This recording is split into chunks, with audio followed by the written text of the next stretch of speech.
Hello guys, আসসালামু আলাইকুম রহমতুল্লাহি ওয়া বারাকাতুহু। কেমন আছেন সবাই? আশা করি সবাই ভালো আছেন, সুস্থ আছেন, নিরাপদে আছেন। তো আপনারা যে যেখান থেকে আমার ভিডিও দেখতেছেন, দেশ বা দেশের বাইরে থেকে, সবাইকে স্বাগতম জানাই আমার ইউটিউব চ্যানেলে। তো আপনারা ভালো থাকুন, সুস্থ থাকুন, নিরাপদে থাকুন, এই কামনা করে আজকে নতুন ভিডিওটি আরম্ভ করতেছি। তো আজকে যে বিষয়ে আলোচনা করবো সেটা হচ্ছে অসুস্থ বান। তো মরণ বান, পাগল বান, প্যারালাইসিস বান, কলিজা বান, সব ধরনের বানের ভিডিও আমার চ্যানেলে দেওয়া আছে। আজকে একটু ভিন্নধর্মী ভিডিও নিয়ে আসলাম, অসুস্থ বান। এটার মাধ্যমে আপনি আপনার শত্রুকে অসুস্থ বানায় রাখতে পারবেন চিরদিনের জন্য। তো অসুস্থতা অনেক প্রকার হয়ে থাকে।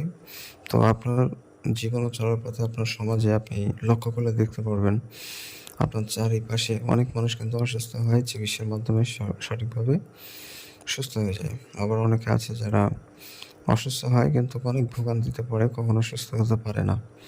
তো বন্ধুগণ, ওগুলাই হচ্ছে বানের মাধ্যমে অসুস্থ হয়ে থাকা।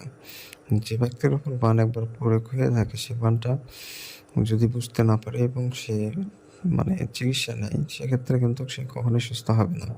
ঠিক একইভাবে আমাদের চোখের আড়ালে এগুলো অনেক কিছু ঘটে যায় যা আমি বুঝতে পারি না, আর যারা বুঝতে পারে তারা বুঝতে পেরে যায়। তো আজকের এই নকশার মাধ্যমে আপনি চিরতরের জন্য ওই শত্রুকে অসুস্থ করে বিছানায় ফেলে রাখতে পারবেন এই ভিডিওটির মাধ্যমে। তো A to Z পুরো ভিডিওটি প্রথম থেকে শেষ পর্যন্ত দেখে যাবেন, কারণ ভিডিওর একটু টেনে দেখলে বুঝতে সমস্যা হবে এবং কাজ প্রয়োগ করলে রেজাল্ট নাও আসতে পারে। কারণ এগুলা কুফরি এবং কালো জাদু বিষয়ক ভিডিও। একটু 19-20 বাহিতে বিপরীত যদি হয়ে যায়, কাজ তো হবে না, উল্টা আপনার নিজের ক্ষতি হয়ে যেতে পারে। অতএব পুরো ভিডিও দেখবেন, নিয়ম জানবেন, বুঝবেন, তারপরে কাজটি সঠিকভাবে প্রয়োগ করার চেষ্টা করবেন। আমি কিন্তু খুব সুন্দরভাবে ভিডিও বুঝিয়ে দেওয়ার চেষ্টা করি। আমার মতো করে অন্য কোনো তান্ত্রিক আপনাদের বুঝিয়ে দেয় কিনা আমি সঠিক জানি না।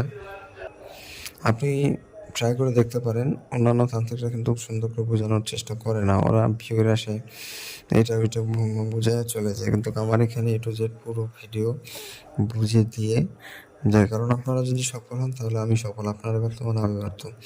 আপনার সফলতাই আমার সফলতা। তো যাই হোক, আপনারা যারা আমার চ্যানেলে নতুন, অবশ্যই চ্যানেলটা সাবস্ক্রাইব করে পাশে থাকা বেল আইকনে ক্লিক দিয়ে নোটিফিকেশন অন করবেন। এতে করে পরবর্তীতে আপনি নতুন নতুন ভিডিওগুলো দেখতে পারবেন সবার আগে। তো যাই হোক, মেন ভিডিওতে আসা যাক। তো এই কাজটি প্রয়োগ করতে গেলে সর্বপ্রথম একটা সাদা কাগজ সংগ্রহ করতে হবে। সেই সাদা কাগজের উপরে লাল কালি অথবা জাফরান কালি দিয়ে সম্পূর্ণ নকশাটা আপনাকে লিখতে হবে। আপনি অবশ্যই স্কেল ব্যবহার করবেন, কারণ স্কেল ব্যবহার না করলে তেরা বাঁকা হওয়ার সম্ভাবনা রয়েছে। স্কেল ব্যবহার করে সম্পূর্ণ নকশা আপনাকে মূলত অঙ্কন করতে হবে। এই নকশাটা আপনি যে কোনো দিনই অঙ্কন করতে পারবেন, তবে শুক্রবার দিনটি এই নকশা লেখার জন্য উপযুক্ত একটি সময়। শুক্রবার দিনটি এই নকশা লেখার জন্য উপযুক্ত একটি সময়। আপনি অন্য দিনে লিখলেও হবে, তবে শুক্রবার দিনে যদি নকশা লেখেন তাহলে নকশা ক্ষমতাটা দ্বিগুণ হয়ে যাবে, এটা খুবই পাওয়ারফুল হয়ে যাবে। তো আপনি অবশ্যই শুক্রবারের রাত 10টার পর, রাত 12টার আগে, রাত 12টার আগে, এর মধ্যবর্তী টাইমে আপনি নকশাটা কমপ্লিট করে ফেলবেন। যখন নকশা লিখবেন, আশেপাশে কেউ যেন না থাকে, নিরিবিলি জায়গায় বসে, ফাঁকা জায়গা বা ফাঁকা রুমে বসে পাক হয়ে সম্পূর্ণ নকশাটা আপনাকে লিখতে হবে।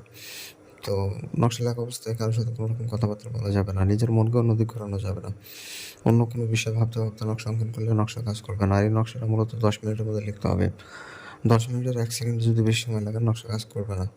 তো প্রত্যেকটা নিয়ম আপনাকে মানতে হবে। কোনো নিয়ম যদি অবহেলা করেন তাহলে তো কাজ হবেই না, উল্টা আপনার নিজের ক্ষতি হওয়ার সম্ভাবনা রয়েছে। অতএব পুরো ভিডিও আপনি জানবেন, বুঝবেন, তারপরে কাজ করবেন। দরকার হলে ভিডিওটি 3 বার, 4 বার, 5 বার দেখেন। নিয়ম মুখস্থ করেন, তারপরে আপনি কাজ করেন। তো আপনি যে কাগজের উপর নকশাটা লিখবেন, কাগজটা পাক পবিত্র হতে হবে, অর্থাৎ কোনো রকম নোংরা আবর্জনা যেন কাগজের উপর পড়ে না থাকে। ফ্রেশ কাগজ হতে হবে এবং লাল কালি অথবা জাফরান কালি দিয়ে লিখতে হবে। জাফরান কালি অনেকে সংগ্রহ করতে পারেন না, আপনি লাল কালি বাজার থেকে কিনে এসে লিখতে পারবেন, অথবা মার্কার কালি ব্যবহার করলেও করতে পারেন, সমস্যা হবে না। তো এইভাবে করে মূলত সম্পূর্ণ নকশা আপনাকে প্রস্তুত করে ফেলতে হবে। তো ভিউয়ার্স, আপনার যখন সম্পূর্ণ নকশা কমপ্লিট হয়ে যাবে, নকশার নিচে আপনি যে শত্রুকে অসুস্থ বানাতে চাচ্ছেন সে শত্রুর নামটা দিবেন, তার নিচে তার পিতার নাম দিবেন, তার নিচে তার ঠিকানা দিয়ে দেবেন। আপনি নামগুলো বাংলা, আরবি, ইংরাজি, উর্দু যে ভাষা ভালো পারেন সে ভাষায় দেন, সমস্যা হবে না। যে কোনো ভাষায় লিখলে হবে, সমস্যা নাই। তো অনেকে প্রশ্ন করেন শত্রুর দূরে আছে, কাজ হবে কি না? শত্রুর কাছে তার দূরে থাকে, যদি বিশ্বাস প্রান্তে থাকে, সে যদি বেঁচে থাকে তাহলেই কাজ হবে। আপনাকে ওগুলো টেনশন করতে হবে না। আর যারা নকশা জানেন, চেনেন, বোঝেন, তারা নকশা দেখেই বুঝতে পারছেন কতটা ক্ষমতা। এটা রোহানি কিতাবের নকশা। আপনি কাজ প্রয়োগ করেন, কাজ প্রয়োগ করলে আর প্রমাণ আপনি পেয়ে যাবেন।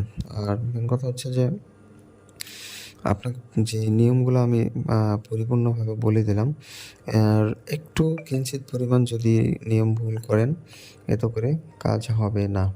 কিঞ্চিৎ পরিমাণ ভুল করলে কাজ হবে না। প্রত্যেকটা নিয়ম অক্ষরে অক্ষরে পালন আপনাকে করতে করা আবশ্যিক।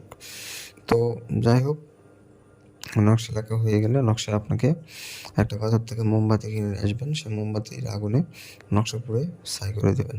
এই নকশাটা পুরো ছাই বানিয়ে দেবেন। তার আগে সূরা নাস 3 বার পড়ে একবার নকশায় ফু দিবেন। তাহলে নকশাটা জাগ্রত হয়ে যাবে, নকশা প্রাণ প্রতিষ্ঠা হয়ে যাবে। আর যদি আপনি প্রাণ প্রতিষ্ঠা বা নকশা জাগ্রত না করে যদি কাজ আগুনে পোড়ায় ফেলেন, সেক্ষেত্রে শুধু আপনার খাটনিটাই হবে, কাজ হবে না। অতএব আপনি সূরা নাস 3 বার পরে একবার ফু দিবেন নকশার উপর, তাহলে নকশাটা জাগ্রত হয়ে যাবে। এই নকশার পিছনে যে মক্কেল বা জিন রয়েছে, সেই জিনটা জাগ্রত হয়ে যাবে এবং মূলত কাজটা প্রয়োগ করে দেবে। তো এইভাবে করে মূলত আপনি কাজটা সম্পন্ন করতে পারবেন। একটা জিনিস লক্ষ্য রাখবেন, নকশার কোনো অংশ পুড়তে যেন বাদ না থাকে। পুরো নকশা পুরো ছাই হয়ে যাবে। তো যখন নকশা পুরো ছাই বানিয়ে দিবেন, তখন থেকে 3 দিনের মধ্যে আপনি কাঙ্ক্ষিত রেজাল্টটা পেয়ে যাবেন। যারা অনুমতি নেবেন, আমার 2টা শর্ত আছে যে চ্যানেলটা সাবস্ক্রাইব করতে হবে এবং কমেন্টে আপনার নাম লিখে দিয়ে যেতে হবে। কারণ অনুমতি দেওয়ার জন্য আপনার নাম জানা প্রয়োজন। আপনার নাম না জানলে অনুমতি কীভাবে দেবো? এই জন্য আপনার নামটা কমেন্টে লিখে দিবেন যে আমার নাম অমুক, আমি এই কাজের অনুমতি চাচ্ছি। তো এই বলে আপনি কমেন্টে নামটা নিজের লিখে দেবেন এবং চ্যানেলটা সাবস্ক্রাইব করবেন। এই 2টা কাজ যারা করবে তাদেরকে মন থেকে অনুমতি দেওয়া আছে। এছাড়া যারা এই শর্তগুলো পালন করে না, তাদেরকে অনুমতি কখনো দেই না। তাছাড়া যদি কোনো প্রয়োজন বা ব্যক্তিগত পরামর্শ প্রয়োজন হয়ে থাকে, এই স্ক্রিনে যে নম্বর দেখতে পাচ্ছেন, এটা ইমো অথবা হোয়াটসঅ্যাপ নাম্বার, যে কোনো প্রয়োজনে যোগাযোগ করতে পারবেন। তো ধন্যবাদ, ভালো থাকবেন, সুস্থ থাকবেন। দেখা হচ্ছে পরবর্তী কোনো এক নতুন ভিডিওতে। আল্লাহ হাফেজ।